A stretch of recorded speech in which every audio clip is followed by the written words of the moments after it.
Hello, and welcome back to Fashion and Founders, the podcast. My name is Victoria Smith, and this week I'm joined with Estelle, the co-founder of Cake. Estelle went from being an investor at a VC investing in Cake to joining as a co-founder. So not only do we get her perspective as a founder, but also as an investor, and specifically her take on fashion tech and the appetite the industry has to be investing in these companies, and what about Cake made it stand out. Now for what Cake is. If you haven't heard of it, it is such a cool idea. It is member-based shopping that rewards the customers. So think the type of perks that you see influencers getting, but instead, if you're a loyal customer, now you get access to those special sales, free gifts, events, dinners, meetups, and really cool things. For example, the day we actually did the interview, there was a female founder panel with a couple cake brands like Larroude and Parke. So with your membership, you get access to cake cards, which are basically gift cards to these brands. A membership is $100 and you can get literally, I think, $1,000 of these gift cards plus all the other perks. It's one of those things that sounds kind of too good to be true, but it's not. It's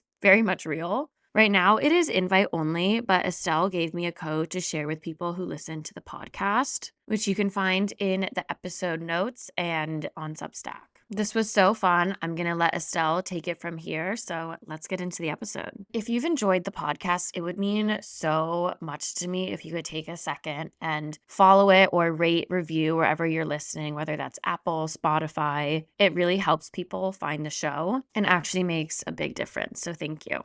And this week's highlight is the brand Sunday Attire. The founder shared with me that it all began with the simple idea that quality matters. She came from a career in luxury fashion and was constantly surrounded by beautifully crafted pieces, yet they often came with unattainable price tags. She wanted to change that by making high-quality pieces more accessible, and what began as a clothing brand has since evolved into a full lifestyle brand rooted in community. Next Sunday, they're launching a collection with Hannah. You may have seen her as she's the social media manager for Locker. She said, Hannah and I first met years ago while working in the fashion industry and instantly connected. We stayed in touch, always looking for ways to collaborate, so when the idea of a product collab came up, I knew she was the perfect partner. As a big NYC girl myself, it only made sense to lean into Hannah's status as the ultimate it girl in the city. This collection is inspired by everything that makes NYC so iconic, and we had the best time designing it. We can't wait for everyone to experience it. To celebrate the launch, we're hosting a community Pilates class in New York, the first of many IRL events to come in 2025. Their collab is really cute if you haven't seen it on Instagram, and I've met Hannah before when I did the episode with Christine Locker, so congrats to her. This is so fun. Go check them out at Shop Sunday Attire.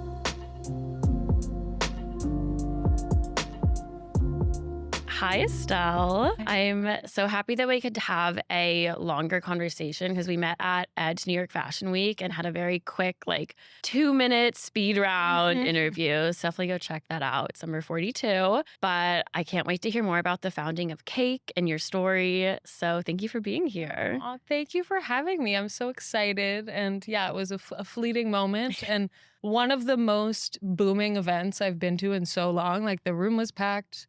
People were there, they were engaged, and you had a lot of action that day. Yeah. I know they did such an amazing job with that event. Yeah, it was great. But yeah, I would love to get into a bit of your background. We can maybe do a little surface level first, because I definitely have some questions. You have a very cool background of how you got to Cake. Oh, thank you. Okay, well, if you think I'm missing anything, jump in. But yeah, background is I'm from Boston, outside of Boston, I should say. And I was always into fashion, but I was also a very typical Boston girl. I grew up playing sports. Mm-hmm. I was a Boston Bruins intern. I went to Patriots games. But I always had kind of a personal obsession with brands and fashion and shopping. My mom worked in the industry. I get a lot of my clothes from my mother's closet, which is very lucky. My dad is incredibly chic for a dad. I borrow clothes from my grandmother still. And yeah, my life growing up was very much soccer game on a Saturday. And then we would go to, there used to be this amazing store in Boston called Louis that was one of those kind of Barney's concept stores. And I'd go sit in the jewelry buyer's office and eat peanut M&Ms while she flipped through line sheets. So I always kind of had an awareness of fashion, but I never thought about working in the industry. And honestly, part of that was because my understanding of working in the industry was it's one of these industries that is so grueling and so intense. And I think that's changed a lot, and it's changed with fashion tech. But in general, you hear about people paying no one anything, and it just being one of these, areas that it's a grind and it's hard and it's devil wears Prada. So it never even crossed my mind to work in fashion. Yeah, after college, I played sports in college. I didn't quite know what I wanted to do, but I was just talking with the producer here about how I was never a person that would take a job that I wasn't interested in or wasn't really excited by. And I ended up, my first job was at WeWork out of college. And it was the heyday of WeWork. It was when one of the first rounds came in from SoftBank. We had 3,000 employees. And that year we scaled to 15,000 employees, which was crazy. Yeah, I had a bunch of incredible jobs and opportunities there. And obviously, people know the story and it sounds like a crazy story, but what an incredible place and space. And that is actually where I met my current co-founder, Dave. So I worked directly with him in an office, traveling every week for a year and a half. And I know him super well. Great that we got to meet there. And yeah, after that, I was there for 3.5 years doing everything from community and hospitality and sales to enterprise sales, working with big global customers. I went on to do early stage consumer tech investing, mostly B2B software and consumer tech at a fund called Boston Seed Capital. Great experience, incredible opportunity, small, intimate team with a lot of deal volume. People look, everybody has a different experience in VC, but we were constantly meeting startups and we got to do a lot of investments and we're really focused on that early stage. So when you're an early stage investor, most people know that it's a lot about the founding team. And so Dave, who is my old colleague / boss, but longtime kind of mentor and confidant and all the things, is always someone that we were trying to kind of plunk into one of our companies or back his next venture. So anyway, we invested as a fund in Cake when it was just an idea. And then I kind of retroactively joined as a co-founder. And I'm saying a lot of Boston. I do live in New York and most of our team is here in New York. But yeah, that's a little bit about my background. Yeah, I was telling you before that I'm obsessed with WeWork after watching We Crashed. And I think as a first-time founder as well, if you were kind of just coming to an investor or an accelerator beforehand, you would maybe in my eyes have a perfect background of working at a startup, early stage before IPO, getting investment. You were a mentor at Techstars and then worked as an investor and then joined. So how did all these different pieces of experience lead you to being okay, I'm ready to co-found a company? It's such a good question. I think there are kind of couple types of paths. There's a million paths to becoming a co-founder and an entrepreneur. Yeah. I was not the person that said, I want to start a tech company. I have to start a tech company. I was always a person that wanted to be an entrepreneur and work on building something from 0 to 100. Always that was an interest of mine. But some people come out of an Ivy League school, which I did not, but good, love Ivy League schools for them. Good on you. Good on you. Some people come out of these really academic institutions and they're working on an idea and they're just trying to say what idea can I then go and start? And for me, my career was always about investing my time and energy alongside teams that I loved and working on products that I thought were really impactful. WeWork truly was a product that was game-changing at the time and it had its flaws, but we're still using it as a company. It's the cheapest, most flexible option and it's awesome. And so my path to becoming a founder was really natural. Actually, the backstory is because we invested as a fund, Boston Seed invested in Cake again before we went to market. This was a year ago that I joined the team, and we've only been around for 6 months, by the way. Congrats. A lot has happened. Oh, thanks. We've lived many lives. Lots more work to do. But the first board meeting that we ever had at Cake, and again, this was while we were still building the product, before we started pitching brands, just over a year ago, I sat in that board meeting with Dave and our third co-founder, who's a guy named Ben Fishman. He started a bunch of consumer brands. Rue La La, Lids, the hat company that Michael Rubin now owns, M. Jemmy, the shoe brand, a Clean Beauty, a dozen consumer brands. He's also a Boston guy. But we're all sitting in the room, and Dave and Ben were describing the consumer that they were going to take this concept of cake and focus on. The concept of cake could be applied to a lot of different consumer segments, but they started talking about the brands and all the things. And Dave really speaking about needing someone on the team that authentically understood the consumer, right? There's a difference between being a true kind of student of the consumer and actually being the consumer. Yeah. And it was this aha moment in a car ride after the board meeting where my partner looked at me and was like, Estelle, Dave is describing you.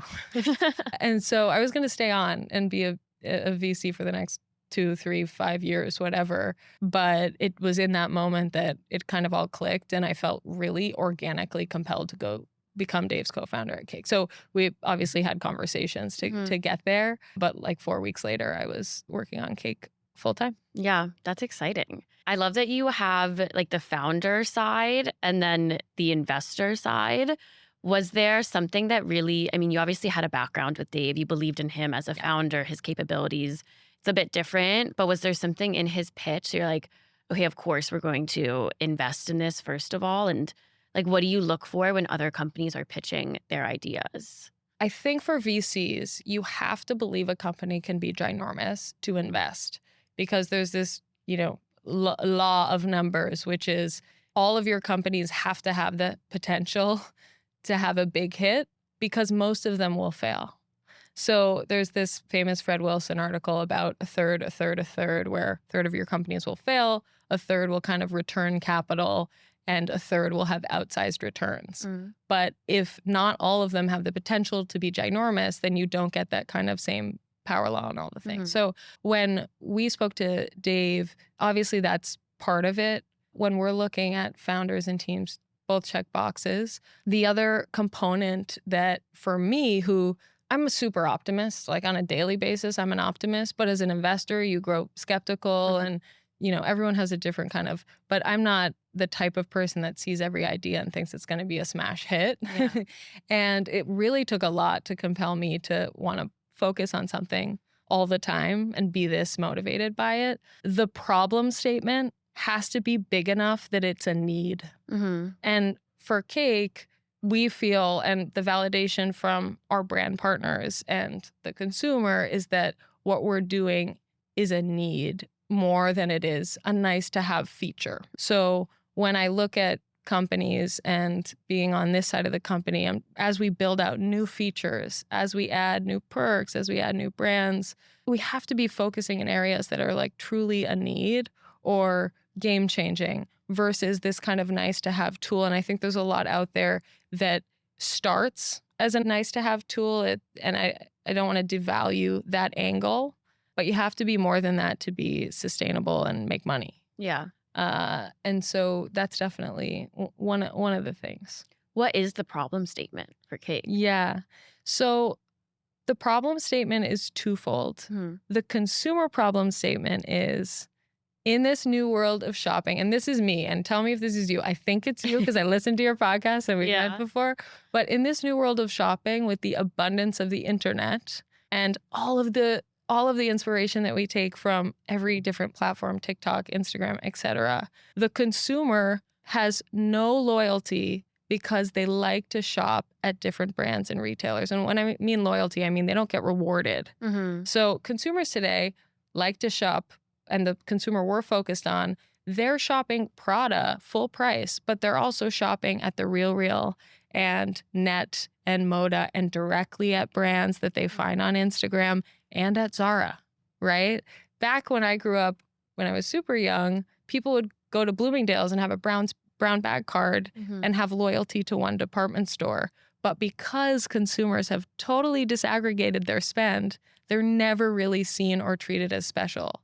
So even consumers that are spending many multiples of what the average person spends aren't really seen or celebrated. And so that's the kind of consumer challenge. It's all good because they have lots of options and opportunities and all the things, but what if you could treat them for their totality of spend? What if you could start to reward them and see and celebrate them as special?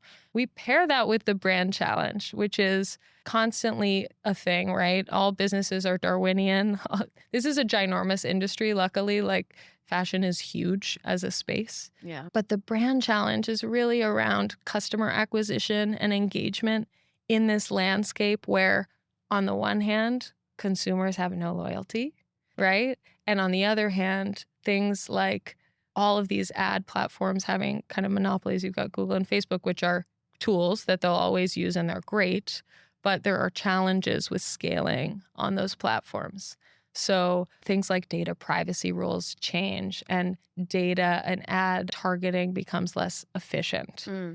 Pricing doesn't scale. Your customer acquisition cost doesn't scale as you grow. You don't get a better customer for cheaper as you grow. iOS 14 updates really kind of rock the industry. Plus, wholesale challenges. You see what's happening with some of the big players in the market, Net and, all the rest. Yeah, wasn't it Saks? It was announced that they can't pay any of their vendors the other day.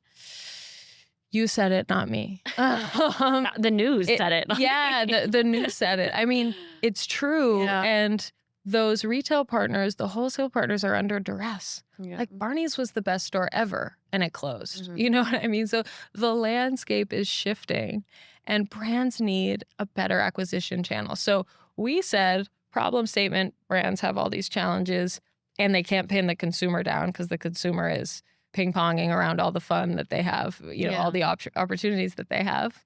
What if you could create an acquisition and engagement channel for brands that's really nimble, that has all these awesome qualities to it, that also is awesome for the shopper? Mm-hmm. If you think about ads, like sometimes they're funny and delightful, but it's not that they're awesome for the end consumer, right? So what if you paired the two and created this kind of win-win-win dynamic? And that's really what we're focused on.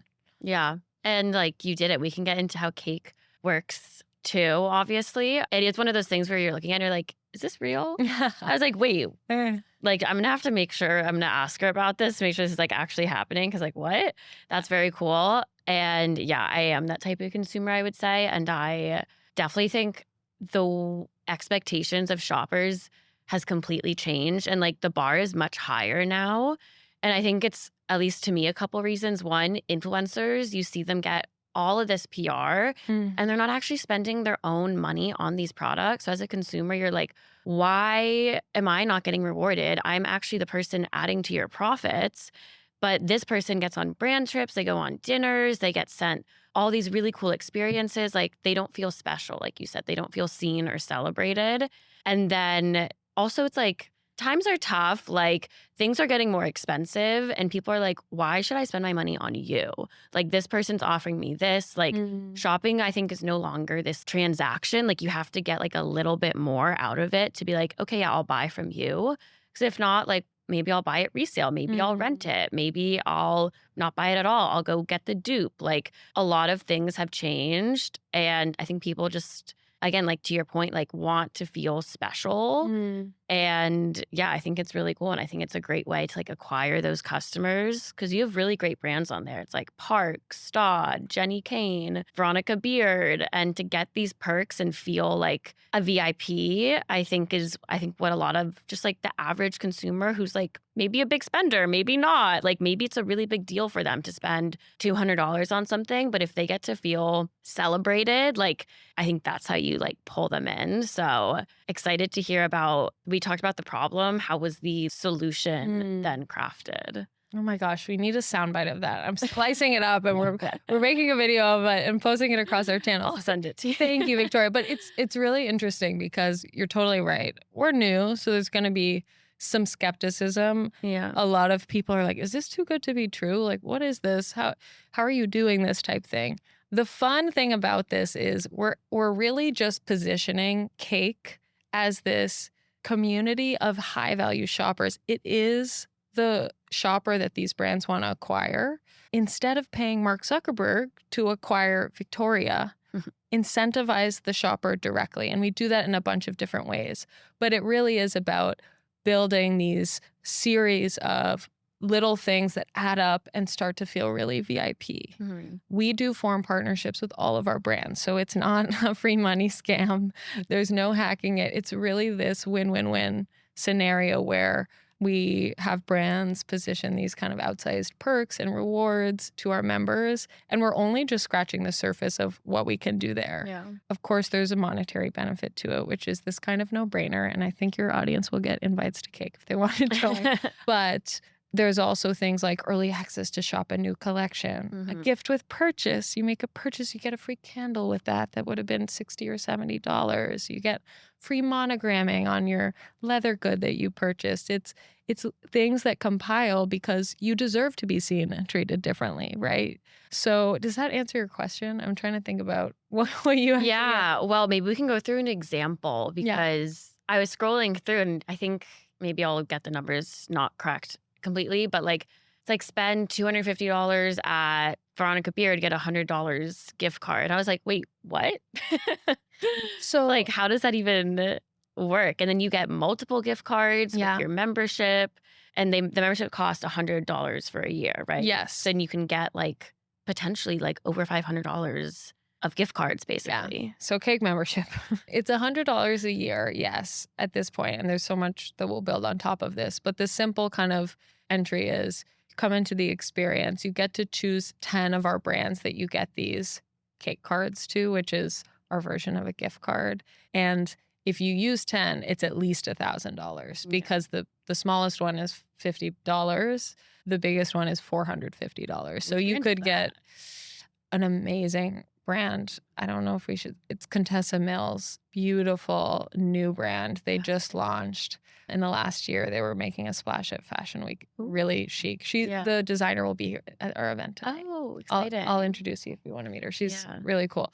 And of course, it ranges based on the price of the brand, right? Because $300 at Prada is different than $300 at, Nike. Yeah. Exactly. So there's a bunch of things that we add to that, right? There is a community element where you can get social intelligence through the platform. So you can see what the community is purchasing.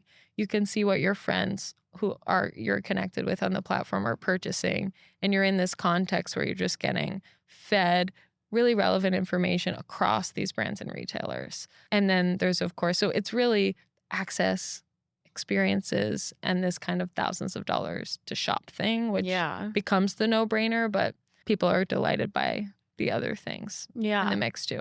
That's a word that has come up in a lot of these conversations is delighted. And that's, I think, so interesting to me as a concept. And a lot of people sometimes compare fashion to what Spotify is doing and like what fashion needs to be doing. And that people are like, I'm delighted by Spotify. Like I get to see what my friends are listening to. I get curated playlists. And I think fashion is starting to shift into that direction and people just want more out of it because it is one of the most like transactional industries, like obviously, right? But I was talking about this with Delaney from Cherry Pick and it's like, oh, like I sell bags, here are bags. And instead it's like, no, you have to do like a little bit more. You're offering a perk, you're personalizing it to the person, you're getting to know them. They're not just a number anymore. And like people really want that sort of thing. And on the kind of like influencer dialogue, I think it's really cool you're doing events. And I think especially like high value shoppers maybe kind of look towards what influencers get and they're like, I want that too. And I feel like events is one of those things. So tell me about tonight's event. Yes, I will tell you about tonight's event. And you're hitting on something that I just want to pause on, which is, listen, we love influencers and they are in many ways one of the major channels for these brands, right? What Shop My's doing is incredible and LTK and all the things. Influencers have become the kind of de facto salespeople for these brands. So I think they deserve to get nice affiliate fees and all the things. But the actual consumer that does the work, this is what you were describing earlier, doesn't actually get perks. So there's this growing frustration. And we say this all the time, like our events are kind of the influencer event for the actual shopper. So you come, you get goodie bags, and we have this network of brands. And because of the way that we're working with our partners, the brands are investing deeper in those relationships and the goodie bag and there's a gift with purchase. There's a beautiful bar and there's always cake. There's always cake at our event. There's always gorgeous cake. But our event tonight is so we've been doing these events in brand stores. We've done some trunk shows. We're going down to Dallas. I think when this airs, it will be like Dallas week, right before Dallas week. So if you're in Dallas, you should come. But we also have partners that are incredible brand founders. We partner. We're not in the fast fashion space. We're very much focused on brands that have quality, and we think our member cares about the story behind the brand. It's a little bit what you were describing of why perks are important, but it's also, where was this thing made, or who's the founder? Why should I care? Yeah. Basically. So what we're doing tonight is technically not on International Women's Day, but it's within days. It's focused on celebrating the female-founded brands in our community. So it's kind of a 3-part thing. It's a panel with some hot shots. So amazed that they're coming. I'm really excited. Marina, Larroude, a woman named Aisha So, who just founded her brand. So we have Marina, who is a fashion maven. She's been in the industry for a long time. She started her brand kind of self-expressed later in her career, and everybody loves this woman, and the brand is obviously awesome. Larroude, the shoes are great. Yeah. And then we have Chelsea Parke, who is influencer-led brand, and they're just having this viral moment. Parke, the brand,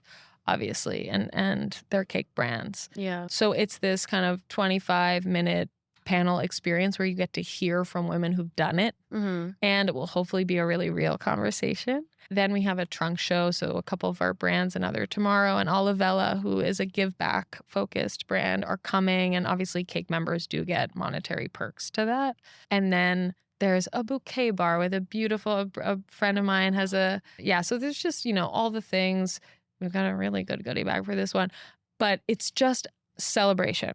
Right? It's come to this thing. There's knowledge, there's perks, but it's just a fun room of women. There's like 300 people RSVP'd for it. And I think what's really special about it is the people that are coming are really cool people that you want to connect with and be friends with. And it's people that work at the brands, and it's interesting women that have cool careers that just like to shop or need to look good for work or maybe want to be an entrepreneur. So it's really coming together organically. And it's more than about purchasing things for a price. You know what I mean? It's not about the transaction. It's really about celebration and meaning and all the things. Totally. And I think that so speaks to kind of what you were talking about earlier of like, oh, my perception of fashion was like Devil Wears Prada. And I think for so many people for a long time, like, oh, fashion's vain or this or that. And really it's like just a form of expression, and like everybody wears clothes. I always say that when someone's like, I don't care about fashion. I'm like, are you naked? Yeah. No, you're not. Okay. Do you not sleep on a bed with sheets? Do you not dry yourself off with a towel? Do you not have curtains in your room? Like, you are part of this industry, whether you want to or not. Like, you are. Like, why not celebrate all of that? And it's innovative and artistic and entrepreneurial. So I'm very excited to meet all these people and interested to hear from Chelsea, because I think she's been getting so much hate recently for like no reason. Like, she's just like successful. But I'm like, I think it's a good thing. Like, she made something that everybody wants, and then she didn't have enough to give to them. Like, when is that not a celebrated thing in business? I think so too. I think it's really interesting. You're hitting on something, which is shoppers are really used to having, getting something, the logistics piece with Amazon. I think people have really high expectations.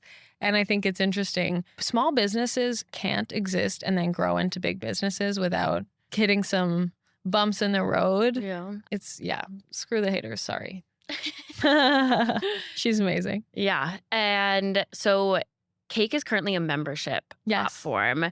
Do you see yourself staying only membership, only invite, or is this kind of your first year in, you're growing? I don't know if you can speak on this, but I think there is something interesting to memberships. So I'm interested to hear your thoughts on that decision.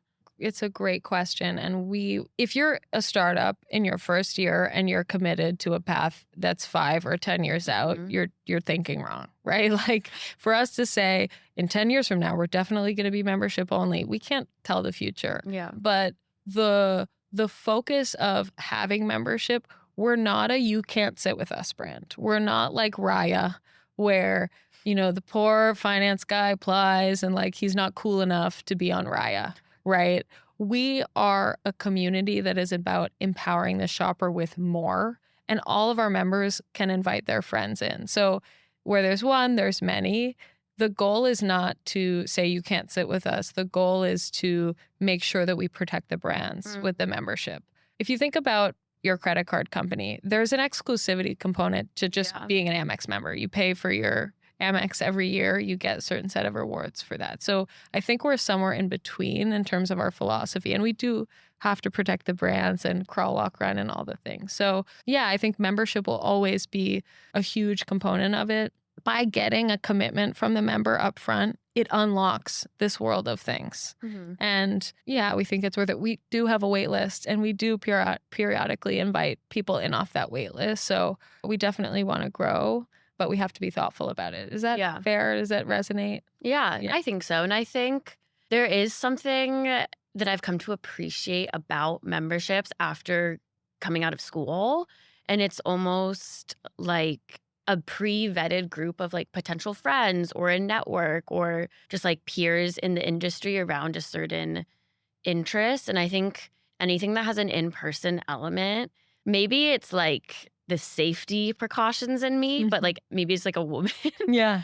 But like if I'm going to an in-person event and there's just like totally random people, like I don't really know why they're there. Like I think it's less appealing.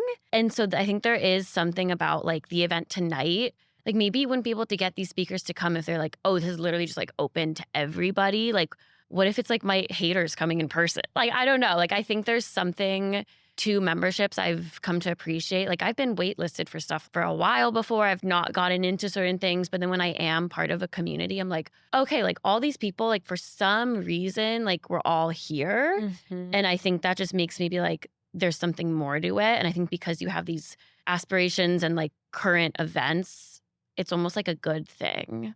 I love to hear that. Well, there you have it. That's our reason. No, I think you're hitting on something that's so true. And if you think about what the alternative is, no commitment from the consumer, you're just like everybody else. I mean, your $100 a year is still less than Amazon Prime at this point. Yeah. But by getting a commitment from the shopper, you can do more for them. Right. It changes the narrative. It changes the relationship with us and the brand so it's very different to get a commitment to something where you know that they're halfway bought into using it. The alternative is you're just the open internet of consumers. Like if anyone can use you at any more, like what makes you different than any other multi-brand retailer? Yeah. I don't think it has to be about exclusivity. It's more about like intentionality from the people trying to join. Because like why kind of would you want to be a part of like everything all at once, uncommitted? Maybe that's very like our generation right now is like, that's kind of the concept of Hinge a little bit too. Like everyone's just like swiping on everybody. But like I did meet my husband on Hinge. Okay, love that. Never mind. No, I mean for real. Like, yes, everybody's swiping on everyone for sure. But yeah, I think there is something to it. Like you're committed to like one platform now. And I don't know. I think just like we all need to be a little bit more intentional as people. I'm saying that for myself as well. I'm with you. And we do work with, ultimately, the shopping happens at our brand partners. We have a nice, artful way of getting you there and making sure you have all the content and all the things. And we work with multi-brand retailers. We work with rental companies, and we can work with resale. So it's not that you have to make every purchase on Cake, but it is that we are the place that you're getting that inspiration and you're getting rewarded for your purchases that are spread across all these different brands. Yeah. Does that make sense? Yeah, definitely. I mean, I've like been on the, like, it makes sense to me because I've seen it. Maybe other people need to, maybe I'll do like a little walkthrough on my phone to show people. Unless I'm not allowed to. No, you can. You're welcome to. You're welcome to. So this is all so exciting. You guys have only been around for like a year. What is your current vision? Are there certain things where like I'd love to have like a physical cake card, or like a credit card type of thing, or just what are some of the dreams that you have for Cake? There's so many dreams. I'll share what I can share. Just to kind of reframe Cake for the shopper. Cake is the place where premium shoppers who are kind of underserved and under-rewarded finally get seen and celebrated. It's friend of the brand privileges, it's Black Card style rewards, and it's community and experiences and all the things. The future of Cake is about really focusing on how do you over deliver to the shopper. Like Uber doesn't want to own the car. They want to own the rider. Airbnb doesn't want to own the hotel. They want to own the traveler. We don't want to own inventory. We really want to be obsessed about the shopper, the person that's at the core of all these decisions. And by the way, the woman that we're focused on as our ICP often controls household purchases and influences their friends. I mean, how many times have you gotten a new item and texted your friends about it? Yeah. Right? So that's everything that we're going to do will tie back to that shopper. So does that mean we add new categories? It's home, it's, health and wellness. Does that mean they want, I don't want to confuse people on what the current message is too much, but things like resale, bigger perk moments and opportunities, a more kind of ongoing rewards program. So think credit card company style rewards layered onto what we have. So it's all there and it's all possible. We, by focusing on the shopper, are really focused on asking our community what they want. So we'll send out emails saying, send back 3 brands you want to see here. We will definitely be having conversations with our members about what the features that we're thinking about building and what resonates with them and what doesn't and how to build it and why. And definitely making it easier to use and all the things. But we're really obsessed with the shopper. Yeah. Does that sound creepy? No. I haven't heard it put that way with like the Airbnb, Uber examples as well. So I think that really made something click for me of what other companies, like the gap that you're filling. Going a little bit back to your investor background, what did you see Boston Seed Capital as like a whole, and maybe just like your conversations with other investors? Are they interested in this like fashion tech, retail, shopping landscape? Or I don't know, I feel like it's shifting a lot right now, but what are your insights? Okay. So the sad news is that it's a tough market to raise money in right now. But the positive news is there's a huge appetite for future of e-commerce, fashion tech. It's a ginormous industry, right? VCs are always focused on the total addressable market. There's a lot of shoppers. There's a lot of brands. People spend a lot of money in the space. And to your point earlier, technically, it's an essential. You need to leave the house in clothes in most countries. So I think as far as VC appetite goes, I mean, there's full teams at huge firms like Andreessen that are focused on future of e-commerce, social shopping. There's more and more consumer funds popping up. There's also a huge disruption that's happening to traditional B2B software, which is where most VCs have made their money in the last 10, 15, 20 years.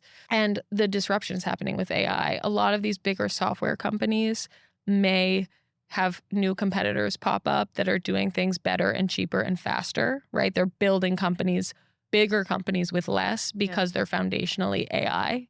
And there's a lot of stuff in the consumer world that will get disrupted or create efficiencies with AI, but it won't have the same disruptive impact to the consumer space.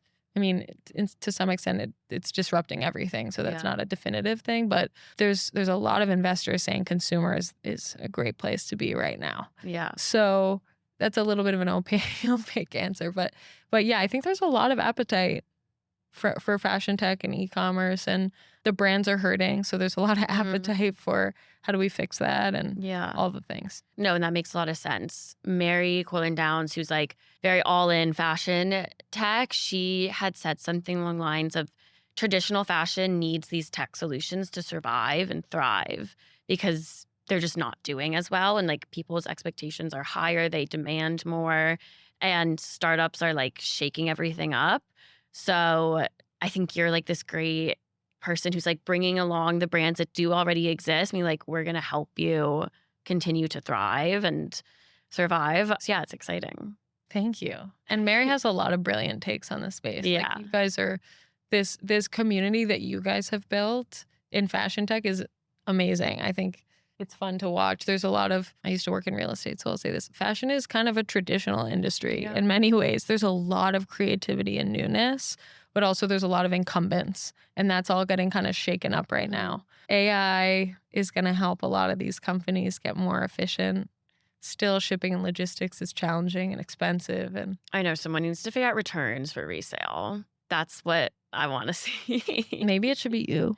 I honestly remember looking into it and I was like, this is really complicated. Reverse logistics is tricky, Yeah. but They, maybe it will be me. Who knows? I mean, it doesn't sound like a fun thing to work on, but if you Yeah. can crack the nut, it sounds like I know. great. And And rental, what are you doing for, I hear you talking about your rental, your Pickle life. I'm obsessed with Pickle. I think it's I just think it's like the coolest platform because they have this internal economy. Yeah. So I get to make money so from cool. it. Like I've made more money using Pickle than I've spent on Pickle. That's so But that has made Pickle money. You know what I mean? So I'm like, you're brilliant. Again, it's this win-win-win thing. And if you can get, they win, you win, the renter Yeah. wins, that feels like an ecosystem. Yeah. And that's how we approach things too, right? It's like, you have to make sure that this is good for everyone. And if it's good for everyone, nobody really argues with it. And it's not gonna be for everyone, but that's a good kind of place and ethos to build from. Yeah, exactly. And like I talked to Julia and like I was like, you're so smart. Like I would invest in you as a founder, but I also love the idea. I know they just raised like 12 million. So great. So I'm very excited to see like what's next for them because I think they're already doing amazing. So yeah, I'm excited to see. I want to ask about marketing because being a member-based platform that's invite only, are you like even spending on marketing? Like a Pickle, for example, I think Locker, they're like have very little to maybe no marketing spend. So do you find that the word of mouth is really strong for Cake? And when you say little to no marketing spend, you mean they're not paying for advertisements? Yeah. Yeah. Same with us. Yeah. We have great partners. For us, building brand is important. People need to get to know us. And that means doing events and things like that. We are not paying for advertisements. You can't really pay for an ad because you can't get in. But yeah, that the focus area in terms of where we invest our time and energy is twofold. And this is all internal. It's about how do we get the most relevant, most fun information to our existing members so that they're delighted, keyword delighted, and their experience is better and more useful and all the things. And then it's how do we position Cake to the outside world, which is a really interesting thing because what's behind the closed doors of membership, we don't actually talk about those details to people that are not our members. Yeah. But yeah, we do have influencer partnerships with influencers that are members of Cake that do drop invites to their audiences. Again, we want to empower the shopper. We want to protect the brands, but this is not gatekeeping 101. You know what I mean?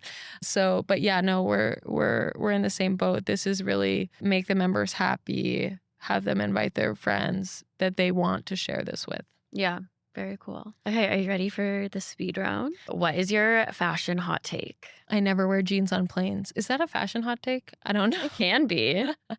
Always wear comfy clothes on planes. Yeah. I mean, I feel like I have to dress nicely for work, but also I'm a huge comfort hound, and I think that's okay. What is the best piece of advice you've been given? So, best piece of advice is hug people into your business if you're an entrepreneur that are really relevant to it really early. Part of why we are where we are, and of course we're really early and there's a lot more to do, is because we have this network of women and advisors that we've brought in to make connections for us, give us, surround yourself with smart people. That's team is everything. And what is one resource recommendation you have? So this is corny because it's a widely listened to podcast, but How I Built This, I think, is so brilliant because if you are looking into the consumer world, there are so many relevant stories. And there's this common thread that is being a founder is really, really challenging. But I think when I listen to that personally, we constantly live in our challenges more than we live in our wins. Even on the best day when something amazing happens, we're obsessing over the things that we need to improve, which is part of the journey. But How I Built This has this very shared kind of optimism paired with all the challenges that people faced. And I think it's just like one of the best. There's also Lauren Sherman and Puck News and all, I love some of these Substackers that are building community. Substack's Erica great. Waring, she's a friend of mine, and if I mispronounce her last name, I hope she doesn't hear this. But she's really thoughtful, and there's a lot of amazing. I think Substack is this huge, I think it's about to kind of get taken over by brands, which I don't really want to see, but So you don't want to see Cake's Substack? no, that's different. I Okay. mean, I don't want like a Walmart on there or something, where it's like Yes. inauthentic and it becomes like just like a newsletter marketing platform rather than like the storytelling component that really is what makes it what it is. So that's what I don't want to see. Yes, I think that's fair. I don't know what Walmart has to say. Although and like RIP Twitter's going through it and it's not Twitter anymore and whatever. But some brands in the past used to have really funny Twitters. I can't remember what the example was. It was like Chick-fil-A would like comment on people. I don't know. Or like what Duolingo did with TikTok. Like they did that really well. Yes. Like if you're coming to Substack, do it well. Right. Show up. Yeah. Show up for step Substack. out, If you like- want to play, show up. Yeah, That's so funny. And I agree with what you said about how I built this. I think there's this component of like, it's really, really, really hard, but it's worth it. And a lot of, I think like entrepreneurship is super glamorized on like Instagram and social media. And like, maybe it's only worth it to these people because like a lot of them were successful and that's why they're on How I Built This. But I think it is this just like grit, consistency, determination. It is worth it. And you have to be really passionate about what you're building or else like you're not going to want to do it for like 10 plus years to get that reward. So I really enjoy that one too. I have another one. Can I throw it in the hat? Yeah, of course. It's a little bit of a plug, but it's totally unsolicited. There's a podcast called Becoming You with a woman named Susie Welch, who is an NYU professor. And she's my childhood best friend's mom. Several major decisions in my life, I would talk about my challenges with her and she would give me a very direct, like, Estelle, this is the obvious answer. Really? And then it would click for me and I would go do it.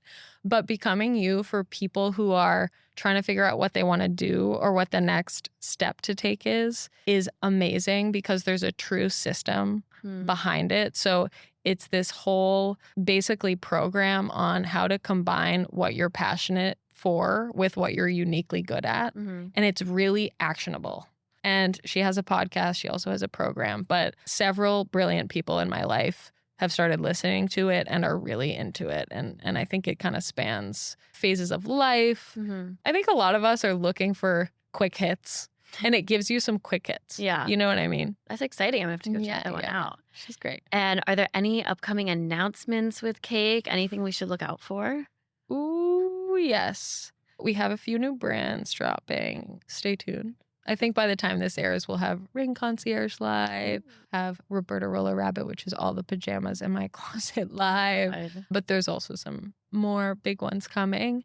By the time this airs too, for our members, we're doing a drop with one of our, I don't know quite what we're going to call it yet. We're doing something new, which is a little bit more of a private sale.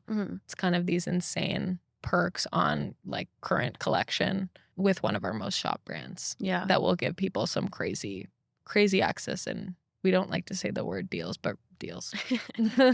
And I feel like I remember from Edge, you said you guys are launching an app at some point. Oh, yeah. We're going to launch an app. When's that? It's coming? amazing how many people have asked us for the app. We didn't want to wait too long to get this out into the world. So we got it out into the world with details to come. That app is in testing now. So it should be out anywhere from 2 to 6 weeks from now. Okay. Yeah. So it's coming around the corner. Very exciting. Yeah.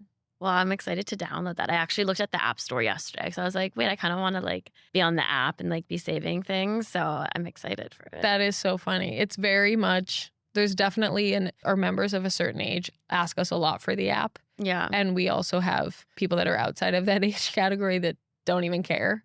But we need an app. I mean, we really need an app. And it's coming. It's coming. Well, where can everybody find out more about Cake? You can find out more about Cake on our Instagram. We're pretty active in posting about our brands that are coming on. There's a link to our wait list there. I will be giving you an invitation to share. And when you click on that link, it will tell you the member privileges so people can get a sense of it and see if it's it's for them upon invite. And yeah, you can also just reach out to me. We're at cake.members on Instagram. You can email us Ooh, concierge@cakemembers.com. We're here. amazing. Well, thank you so much, and I'll see you later tonight. Yay. Thank you so much, Victoria. You're amazing. I Thank think you. what you're doing is amazing. And thanks for having me.